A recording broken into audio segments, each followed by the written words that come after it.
Everyone. In this module of our masterclass, I'm going to talk about this idea that I think we hear a lot, which is mapping frameworks to practice. And what does that really mean for us as educators? How do you actually map a framework to practice and make that purposeful in the work that we're doing? A little bit about me, just to give you some context into my journey and my background coming into education and how that impacted my ability and even sometimes my desire to embed learning frameworks into the work I was doing. So I'm Cassia Kugrutza. I'm the Senior Manager of Academic Affairs at D2L. Previously, I have had so many different roles. So I started my career doing and really sure I was going to be an anthropologist, did my undergraduate in anthropology. And you'll see as we go through the learning frameworks, there are a lot of learning frameworks that I was drawn to originally because of their foundations in anthropology. I also have been an educator, so I was a classroom teacher of K-12, specifically middle school, for years. And I've also been in that learner role, even most recently when I was doing my Master's of Education. So I've had the opportunity to switch back and forth between that educator and that learner role. And then finally, I've worked in business leadership for years now, working in startups and more established companies, supporting teams, managing teams, and really helping with the private side of education. So my learning frameworks journey, I would say if you took me back to my first year of teaching and someone said to me, what learning frameworks do you use? I would give you some really practical examples of books and research that were based on learning frameworks.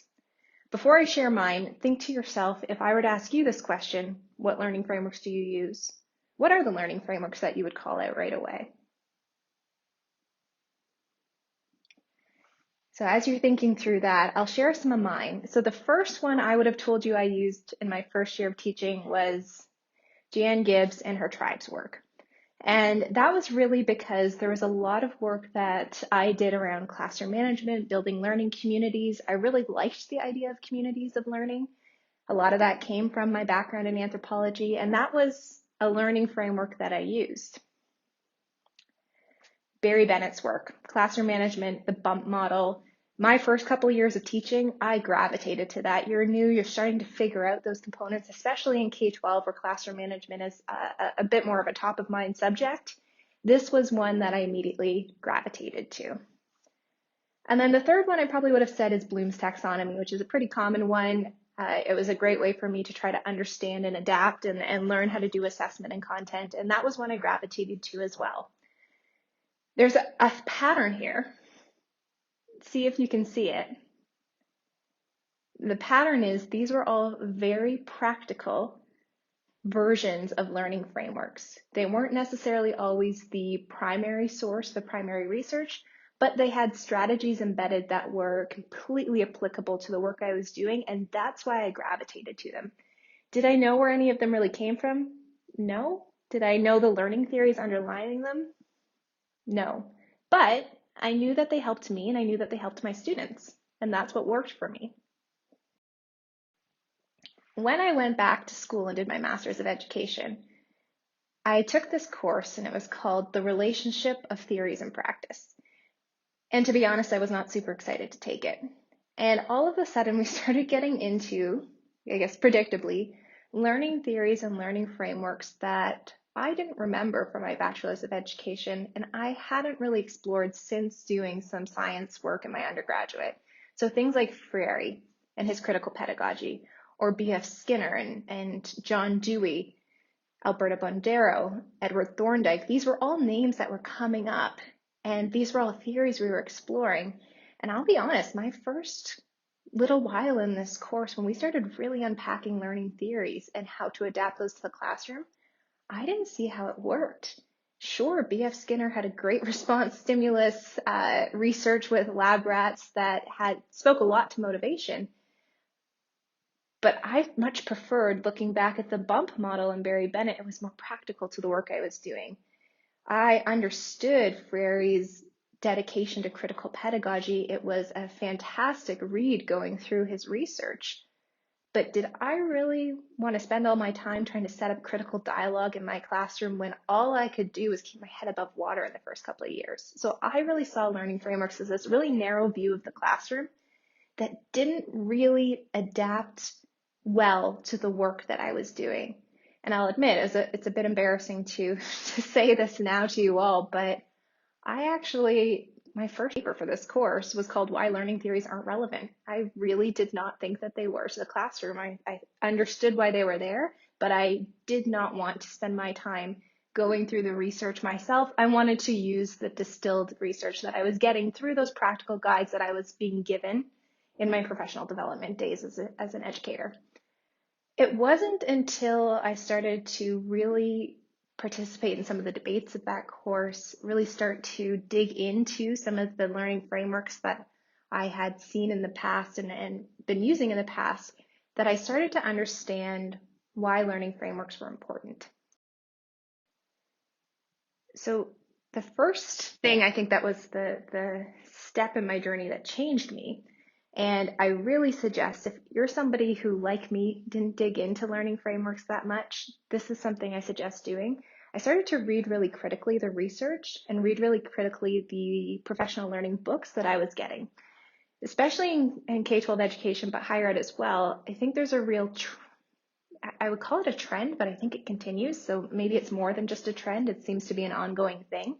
But there's this focus on our education superstars. And my experience when I was a K-12 teacher was every other year we were getting a new book, a new education superstar to read, and we were dropping everything and going into that PD. And I never really started to dig into what was the frameworks underlying these pieces. What were the research pieces that guided this professional development I was being given by my leadership?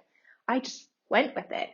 And if it worked in my classroom, awesome. And if it didn't, I felt like I was doing something wrong. So learning how to read critically and ask questions about the research going behind learning frameworks, did they have a big sample? Was it a diverse sample of students? What were their methodologies? What did it look like?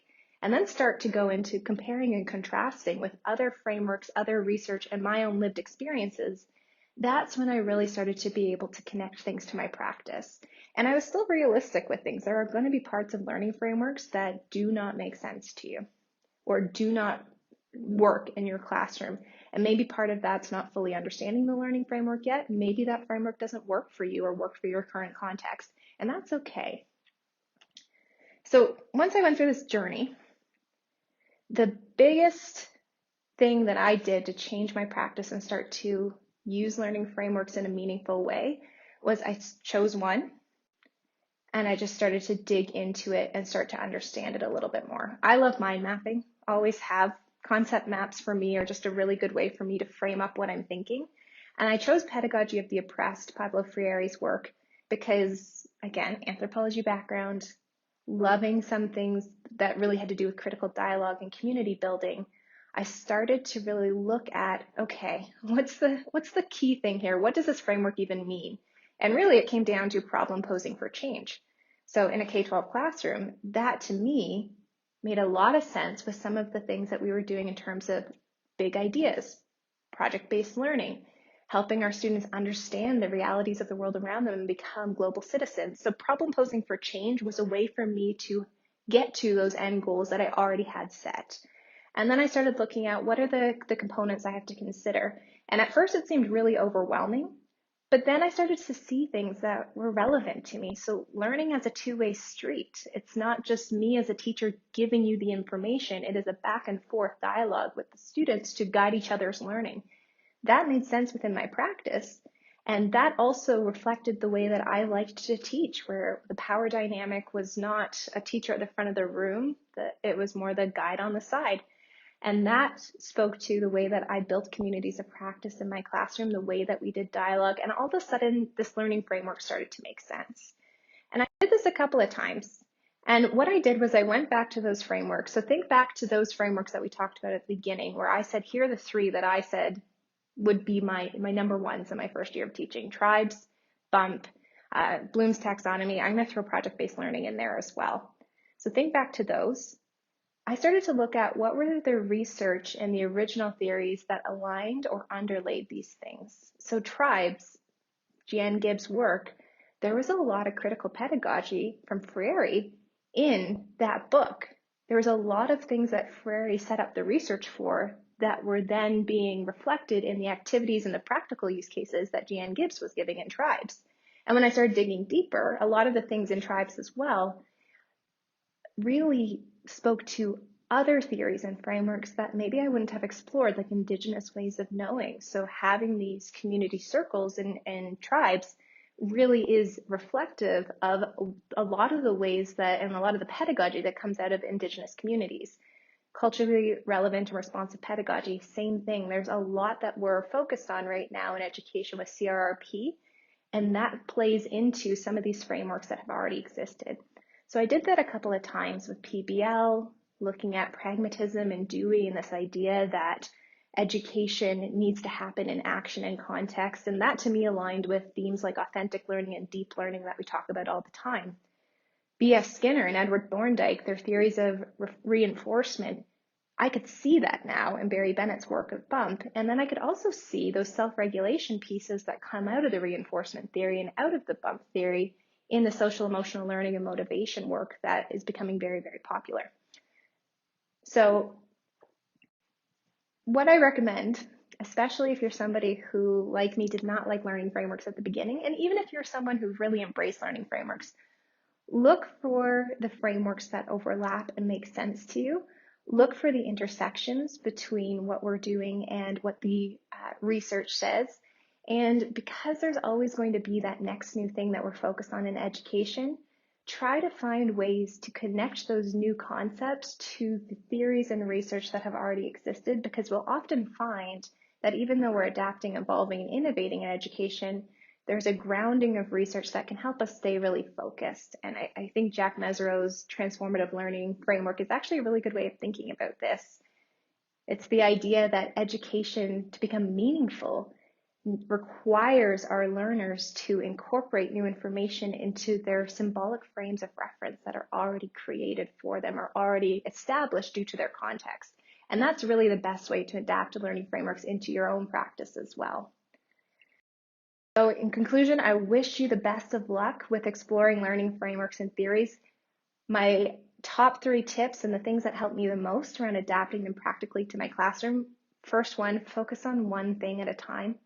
Focus on the biggest thing that can make an impact on your classroom. So my first year of teaching, that was figuring out classroom management. So that meant going into theories of motivation and reinforcement. As I became a more practice teacher, classroom community building was critical for me. So focusing there in those theories, that helped me to keep my focus and not get overwhelmed. My second piece of advice, don't take every expert's advice as gospel, but do question your own assumptions. Do question your own practice. If we ever want to improve and become master teachers, we need to continuously reflect. And then, of course, look for the frameworks that overlap to make your own usable guides that actually have impact in your classroom. So I hope this helps, and best of luck in your learning frameworks work and in exploring research and models that are going to support you in your education. Good luck and good learning.